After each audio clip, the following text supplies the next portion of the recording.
তোমার কিছু বেয়াদব বেয়াক্কেলে আত্মীয় আছে, তাদের উপর কখনো মায়া দেখিও না।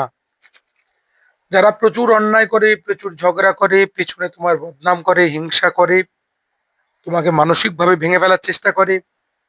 আর তারপর কি করে, নিজেরা যখন বিপদে পড়ে, নিজেরা যখন ঘাতের মধ্যে পড়ে, তোমার কাছে এসে হাত জোড় করে দাঁড়ায়, আমার ভুল হয়ে গেছে, আমাকে আর একবার সুযোগ দাও প্লিজ, আমার কষ্ট একটু বোঝো, তুমি তো আমার নিজের লোক। তুমি এই কথাগুলোই ভুলে গিয়ে মায়ায় পড়ে তুমি তাকে ক্ষমা করে দিলে, তুমি তাকে সুযোগ দিলে, কিন্তু মনে রেখো সেই সুযোগের যোগ্য নয়, সে আবার একই ভুল করবে। সবাইকে ওই জন্য মায়ায় গলতে নেই। মায়ায় গললে মানেই তুমি শেষ হয়ে গেলে। তখন কি হবে? তখন এদের যখন সাপ কি হয়, সাপ যখন দেখে চারপাশে অনেক মানুষ, অনেক বিপদ, সে ফোনা ধরে না। সে জানে সেই সময় ফোনা ধরলে তাকে পিটিয়ে মারা হবে।